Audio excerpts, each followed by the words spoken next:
E aí começa, então, a história da metalurgia.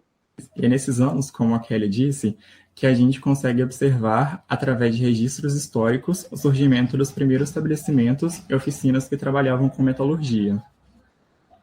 Na década de 1860, a gente encontra Pedro Schubert, que foi o primeiro ex-colono a fundir ferro-gusa na região. E logo depois, a gente tem o Francisco José Cacher, que em 1865 tinha uma oficina de carros e máquinas, na qual trabalhavam com fundição, ferraria, serralheria, entre outros. Outro importante empresário foi Jorge Grande, fundador da mecânica Jorge Grande em 1874, que fundia ferro e bronze e produzia máquinas agrícolas. Visto que naquela época Juiz de Fora era uma região rural, a economia naquela época era fundamentada na agricultura e na produção de café. Então, logicamente, a produção das outras áreas, mesmo que industrial, era focado no crescimento dessa própria indústria agrícola. Por exemplo, as indústrias metalúrgicas daquela época produziam seus produtos focados na demanda, que era a indústria agrícola. Eu gostaria de fazer um comentário, né, que é interessante a gente ver ao longo da história, né, a necessidade da metalurgia. Né? A gente vê que com o desenvolvimento, com a necessidade de crescimento da produção, com a evolução tecnológica, surge a necessidade da metalurgia.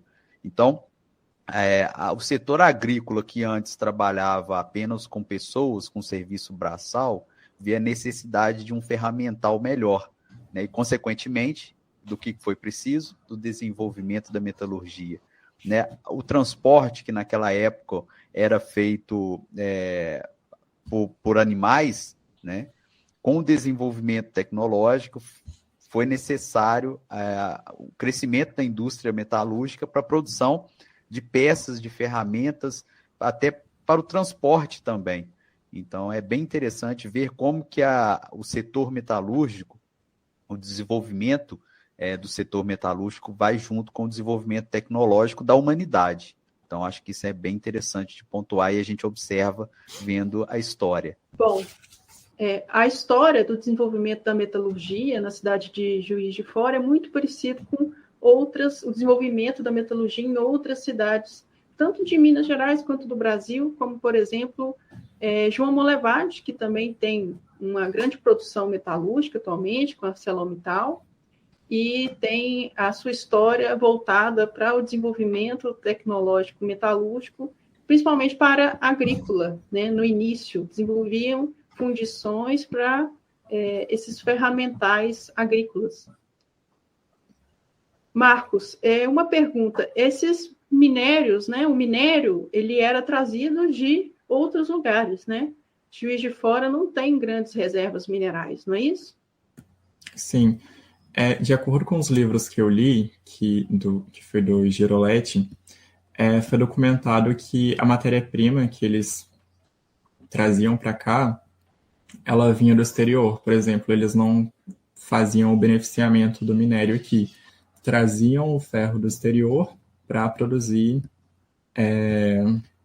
alguma tecnologia que fosse utilizada aqui. Por exemplo, o Jorge Grande, a matéria-prima que ele utilizava para produzir e para conformar o que ele produzia vinha da Inglaterra e da Alemanha.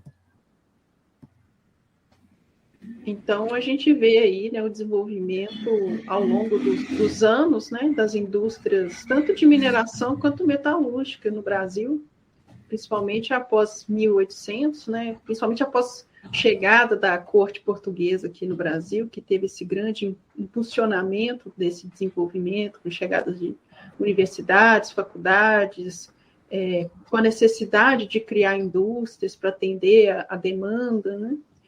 Então, bem interessante, sim. Marcos. É bem legal pontuar também isso, né, que o Marcos disse. A metalurgia se desenvolveu até mesmo antes da mineração aqui na nossa região, exatamente por falta de conhecimento, né, e também a certa escassez de recursos minerais aqui da nossa região próxima a Juiz de Fora, né, cujo a mineração não é o forte aqui da nossa região, né, como aquele bem já explicou as funções da mineração para a metalurgia.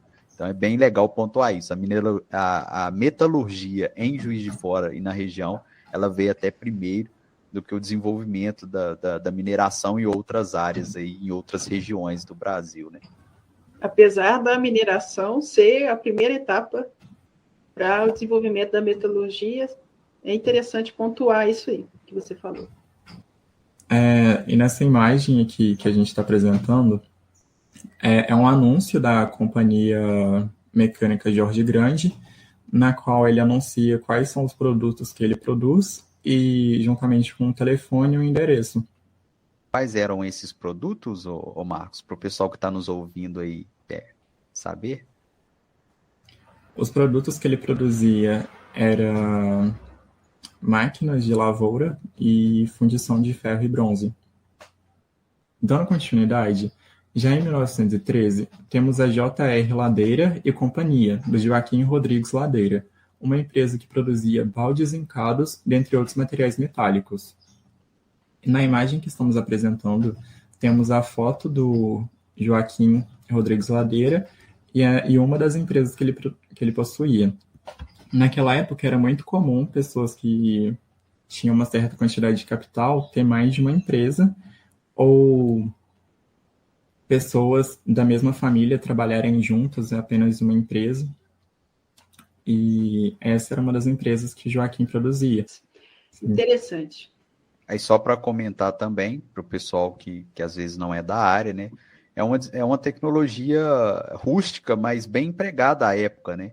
Porque a gente, igual o Marcos citou ali, um balde de aço, né? O aço é uma liga de ferro, tá? Para quem não conhece, né? E ele era zincado, isso significa que fazia um recobrimento com elemento zinco, né? Com a liga de zinco, para proteger esse balde de aço para ele não enferrujar, né? O comum ferrugem.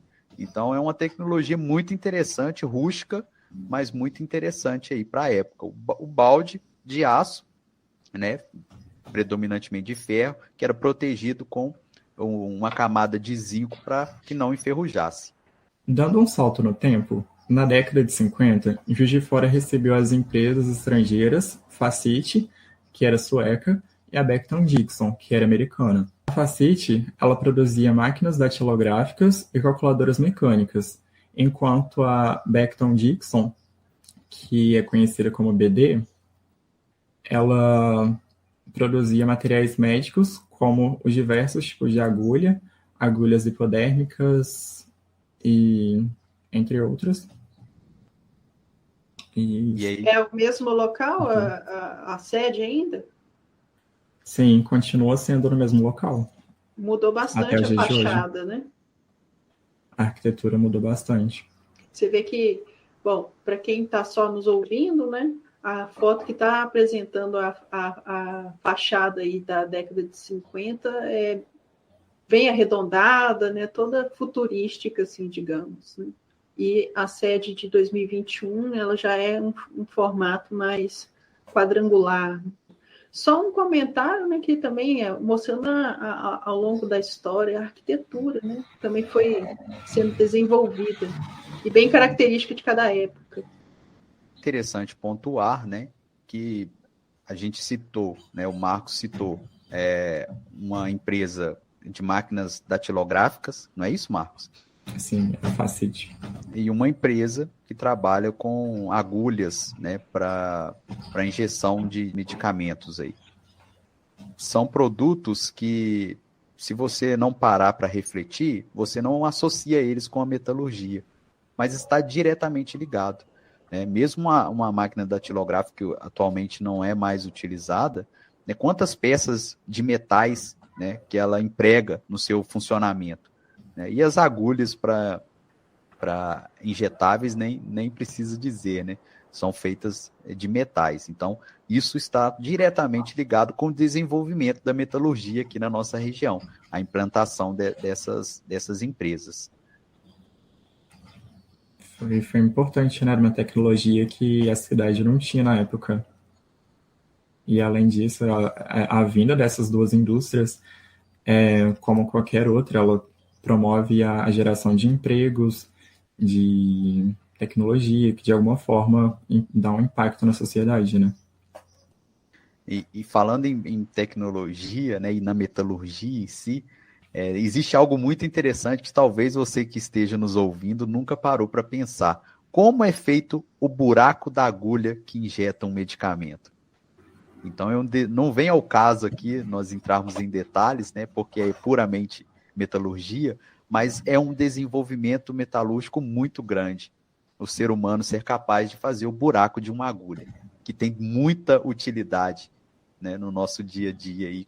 Bom, normalmente a gente não para pensar, né, no desenvolvimento dessas tecnologias, né? Assim como também, por exemplo, a caneta esferográfica, aquela bolinha da caneta esferográfica, ela só foi possível esse desenvolvimento também através do desenvolvimento da tecnologia, né? Porque a pressão que você tem que fazer para poder escrever desgastava muito aquela esfera. Então, somente com o desenvolvimento de novos materiais, novos metais, é que foi possível o desenvolvimento de uma caneta, que é uma coisa tão simples do nosso dia a dia.